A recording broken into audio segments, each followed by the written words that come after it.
Bagi sebagian orang awam, seperti halnya saya, menganggap Konghucu adalah nama sebuah agama.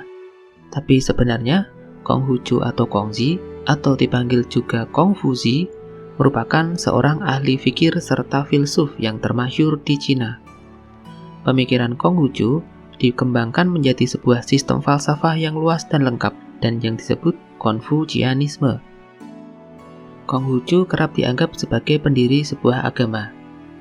Anggapan ini tentu saja tidak benar. Dia jarang sekali mengaitkan ajarannya dengan ketuhanan, menolak tentang perbincangan alam akhirat dan metafisika. Dia adalah seorang filsuf sekular yang berurusan dengan masalah moral politik, moral pribadi, serta tingkah laku.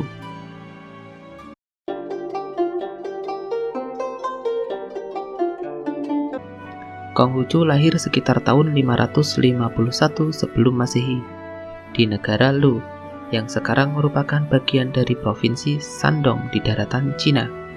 Di usia 3 tahun ditinggal mati ayahnya. Waktu mulai beranjak dewasa, Konghucu memutuskan menjadi pegawai negeri, dan selang beberapa tahun dia memutuskan untuk mengundurkan diri. Selanjutnya Konghucu memutuskan untuk menjadi seorang guru.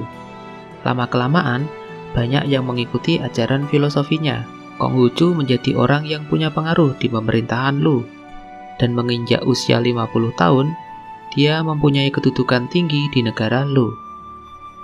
Tapi tidak semua masyarakat negeri Lu menyukai Konghucu. Beberapa orang yang dengki berkomplot dan berhasil membawa Konghucu ke pengadilan. Mereka tidak hanya berhasil mencopot jabatan Konghucu, tapi juga membuat Konghucu meninggalkan negeri Lu. Akhirnya selama 13 tahun, Konghucu berkelana ke beberapa negeri di Cina dan menjadi guru keliling. Dia baru pulang kembali ke negeri Lu sekitar 5 tahun sebelum wafatnya di tahun 479 sebelum Masehi.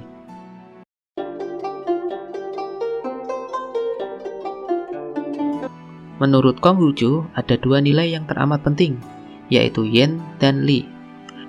Yen sering diartikan dengan kata cinta, tapi sebenarnya lebih pas diartikan tentang keramah tamahan dalam berhubungan dengan seseorang. Sedangkan li dilukiskan sebagai gabungan antara tingkah laku, ibadah, adat kebiasaan, tata krama, dan sopan santun. Ajaran Konghucu juga menekankan arti penting keharusan seorang istri untuk hormat kepada suaminya, dan rakyat hormat kepada pemerintahannya, dan pemerintah harus memerintah dengan memberi contoh teladan dan moralitas yang baik, bukan dengan kekerasan. Dan salah satu ajarannya berbunyi, apa yang kamu tidak suka orang lain perbuat terhadap dirimu, jangan lakukan.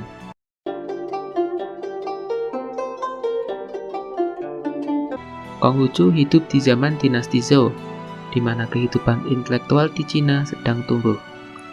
Dan pemikiran penguasa saat itu belum siap untuk mendengarkan petuah-petuahnya. Baru sesudah dia wafatlah, ajaran-ajaran Konghucu menyebar ke seluruh Cina.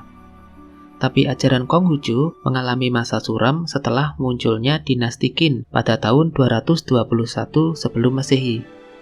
Ajaran ini dianggap melawan arus pola pikir pada zaman itu, sehingga kaisar pertama dinasti Qin, Shi Huangdi, mengeluarkan perintah untuk membabat habis ajaran Konghucu. Dikeluarkan perintah di semua negeri kekuasaan Qin untuk menangkap penganut ajaran Konghucu, merampas dan membakar semua buku-buku tentang ajaran Konghucu, serta menghukum siapa saja yang berani mempelajarinya. Saat dinasti Qin mendekati kehancurannya, para penganut Konghucu mulai bangkit kembali dan menyebarkan kembali ajaran Konghucu.